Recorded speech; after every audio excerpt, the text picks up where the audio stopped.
नमस्कार. आपल्या सगळ्यांचं आजच्या हेल्थ अवेअरनेस प्रोग्राम मध्ये स्वागत करतो. आपल्याला लहानपणापासून एक गोष्ट बिंबवली जाते मनावरती. संध्याकाळच्या वेळी आपल्याला देवापुढे बसून शुभम करोती म्हणायला शिकवलं जातं ते की आरोग्यम धनसंपदा हा महत्वाचा भाग आपल्या मनावर बिंबवण्याचा प्रयत्न केला जातो. की जे संशोधन खूप मोठं संशोधन आहे की ज्याला बीबीसी वर्ल्ड सारखं ऑर्गनायझेशन असं म्हणते की हे जगातलं 8वं आश्चर्य समजायला पाहिजे. बरोबर.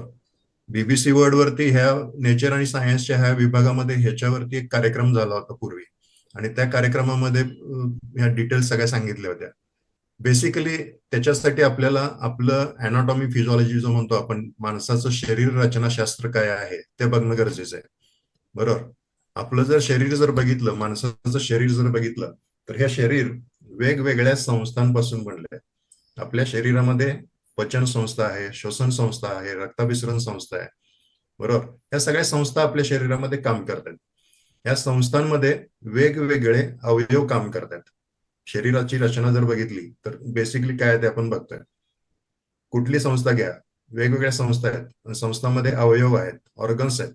उदाहरणार्थ आपण श्वास घेतोय, श्वसन संस्था, श्वास घेण्यासाठी नाक आहे, नाकपुडे आहेत, श्वासनलिका आहे, फुफ्फुस आहेत. या सगळ्या अवयवांपासून श्वसन संस्था बनली. अशा सगळ्या संस्था वेगवेगळ्या ऑर्गन्स पासून आपल्या शरीरामध्ये बनल्यात. बरोबर. ऑर्गन्स जे आहेत, अवयव जे आहेत, हे टिश्यू पासून बनलेत, ज्याला उती म्हणतो आपण मराठीमध्ये. बरोबर. Bone tissue, fibre tissue, nerve tissue, अशा वेगवेगळ्या टिश्यू आहेत आपल्या शरीरामध्ये. आणि ह्या टिश्यू बनल्यात सेल्स पासून, म्हणजे पेशी. आपल्याला जर बघितलं तर पायाच्या नखापासून डोक्याच्या केसापर्यंत हे सगळं जे शरीर दिसतंय हे अब्जावधी पेशींचा समूह आहे. दुसरं तिसरं काही नाही शरीरामध्ये. आता प्रत्येक ठिकाणच्या पेशींचं कार्य वेगळं आहे, नावं पण वेगळी वेगळी दिलेली आहेत.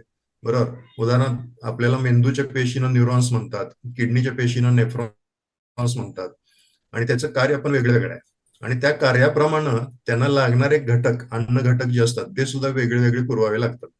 बऱ्याच वेळेला आपण म्हणतो की गाजर खाल्लेलं चांगलं असतं डोळ्यासाठी. बरोबर. म्हणजे गाजरामध्ये असे काही घटक असतील की जे डोळ्याला उपयोगी आहेत. मेंदूसाठी बदाम चांगला आहे. बरोबर. किंवा काही आपले अवयव आहेत, त्या अवयवांचे आकाराचे पदार्थ पण आहेत. उदाहरणार्थ आपण घेवड्याच्या बी सारखं आपलं किडनी असते, म्हणजे घेवड्याच्या बी मध्ये काहीतरी असे घटक असतील की जे किडनीला उपयुक्त आहेत.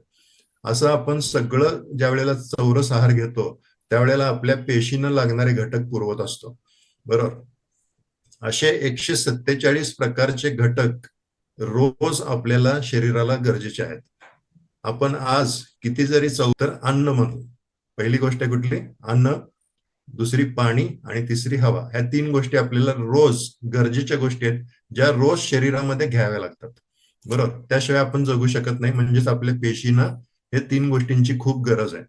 बरोबर. आता ह्यात काय व्हायला लागले, अन्न पिकवण्याच्या पद्धती आणि शिजवण्याच्या पद्धती ह्याच्यामध्ये काय होतंय बघा, एकूण आपल्याला कळतं. आज डायबिटीसची राजधानी भारताला म्हणून ओळखलं जातं. 1950 पूर्वी जर बघितलं तर डायबिटीस म्हणजे काय म्हणत होते? श्रीमंतांचा आजार. खूप कमी लोकांना डायबिटीस होता. श्रीमंतांचा आजार म्हणत होते 1950च्या दरम्यान, किंवा 1950 ते 70च्या पिरियडमध्ये. आज त्याचं प्रमाण इतकं वाढत चाललेलं आहे की सगळ्यांनाच डायबिटीस 2030-40 पर्यंत होईल. म्हणजे आपल्या एखाद्या वेळी पेन विसरला तर मित्राला मागतो, पेन दे रे जरा. तसं डायबिटीसची गोळी माझी विसरली, तुझी दे रे, असं महिन्याची वेळ येऊ शकते. बरोबर. हे डायबिटीसचं मूळ कुठं असतं, तर मगाशी सांगितलेल्या कारणामुळं 50 ते 60% पेशी डेड किंवा इनऍक्टिव्ह झालेल्या आहेत. कुठल्या? पॅनक्रियाच्या, स्वादुपिंडाच्या. आता हे तिथं मूळ आहे. लक्षण आपल्याला काय दिसतात? आपल्याला लघवीचं प्रमाण वाढतं, थकवा जाणवतो, सारखं तहान लागते, भूक लागते, असं होतं. बरोबर. जखमा बऱ्या होत नाहीत. अशा काही काही गोष्टी घडायला लागल्या की आपण डॉक्टरकडे गेलो, युरिन ब्लड टेस्ट केली की मग आपल्याला शिक्कामोर्तब होतं की ब्लड आपलं डायबिटीस झालेलं आहे, लेबल लागतं, डायबिटीस पेशंट आहात तुम्ही, मग पथ्य पाळा, हे खाऊ नका, ते खाऊ नका. आणि त्यानंतर इन्शुलिन डायबिटीसला आतनं आपल्या पॅनक्रियाज मधून पुरवलं जात नाही. 50 ते 60% पेशी तिथल्या खराब झाल्यात आणि ते इन्शुलिन पुरवत नाही, म्हणून बाहेरून गोळीच्या स्वरूपामध्ये दिलं जातं. अर्धी गोळी सकाळ संध्याकाळ, मग काही दिवसानंतर एक एक होते. 2 वर्ष 3 वर्ष गेली की एक एकच्या 2-2 होतात. आणखी काही वर्ष गेली की इंजेक्शन वर येतं. 4-4 वेळा दिवसातून इंजेक्शन.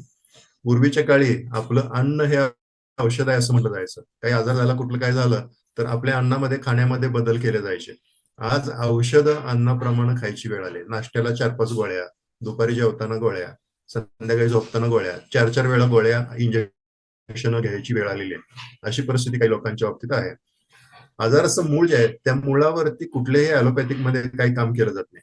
आज आयुर्वेदिक डॉक्टर आहेत, पण ते आयुर्वेदिक डॉक्टर सुद्धा आयुर्वेदिक प्रॅक्टिस करत नाहीत.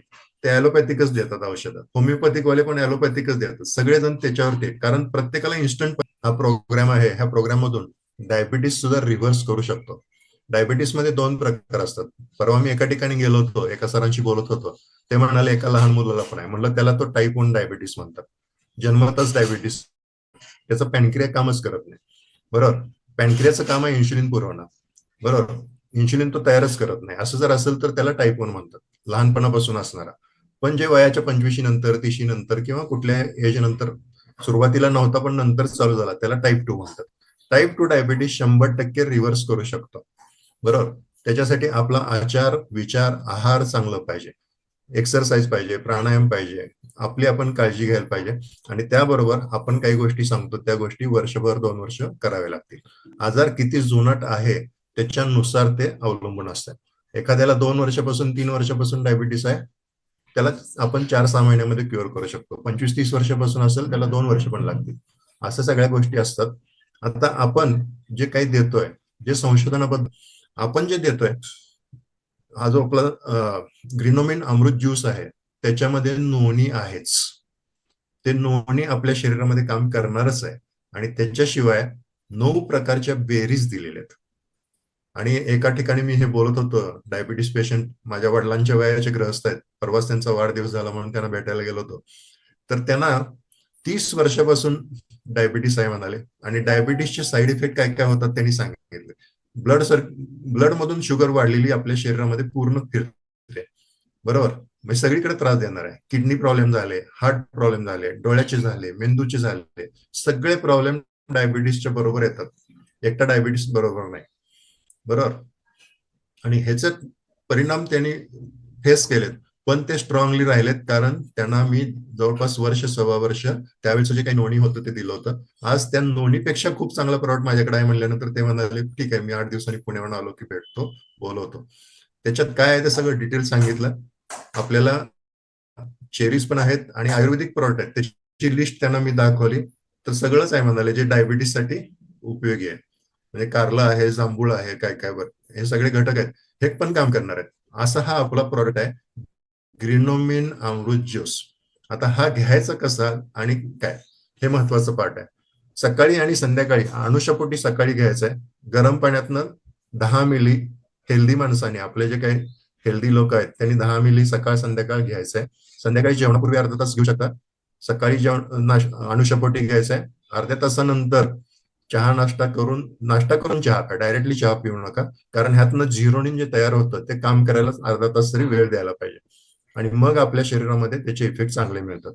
आता एखादा सिरियस पेशंट असेल तर त्याला 2.5 ml पासून सुरू करू शकता किंवा 5 ml पासून सुरू करू शकता. हे काय करताय, आपल्या सेल्सनं स्ट्रेंथन करताय. सगळे 157 पेक्षा जास्त घटक एकट्या नोणीमध्ये आहेत. आपल्याला 147ची गरज आहे. म्हणजे आपल्या शरीराला लागणाऱ्या, पेशींना लागणारे सगळे घटक यातनं आपले पुरवले जाणार आहेत. आणि त्यामुळं आपले सेल्स आतनं स्ट्रॉंग होणार आहेत, सेल्स स्ट्रेंथनिंग होणार आहे. आणि केमिकल्स आपल्या शरीरात जी गेलेली आहेत, विषारी द्रव्य जी गेलेली आहेत, टॉक्सिन्स, ते आपल्या शरीराला साफ करणार आहे, स्वच्छ करणार आहे. आता स्वच्छ जर करणार असेल तर आपल्या शरीरातली घाण बाहेर कशी पडते, कशी बाहेर पडते, एकतर घामा वाटे, संडास वाटे, लघवी वाटे किंवा उलटी वाटे. तर हे चालू केल्यानंतर एखादा दुसरा दिवस जास्त प्रमाणात संडासला होऊ शकते, एखाद्याला उलटी होऊ शकते. घाबरून जायचं कारण नाही. बरोबर. फारच याने काही त्रास होणार नाही. पायाला गोळे येणे किंवा थकवा जाणवणे असं काही होणार नाही. ह्याच्यामुळे जर झालेलं असेल तर, दुसऱ्या कुठल्या इन्फेक्शन झालं असेल तर ते आपोआप थांबणार नाही. ह्याच्यामुळे जर झालेलं असेल तर हे आपोआप थांबतं. एखादा दिवस होतं, दुसऱ्या दिवशी परत तुम्ही नॉर्मल असता, कुठला त्रास होत नाही, कुठला औषध घ्यायची गरज नाही. बरोबर. आणि त्यातून पण जर वाटलं की नाही अजून होतंय, तर मग एखादा दुसरा डोस स्किप करू शकता किंवा डोस ऍडजस्ट करण्यासाठी आपल्याला कमी करू शकता. असं ह्याचा व्यवस्थित जर आपण वापरलं तर हे आपल्या शरीरामध्ये कुठला पण आजार असेल तर तो मुळासकट घालवण्यासाठी हे मदत करते. डायबिटीसच्या बाबतीत मी तुम्हाला सांगितलं की इन्शुलिन आपल्याला आतनं तयार होत नाही म्हणून बाहेरून पुरवलं जातं.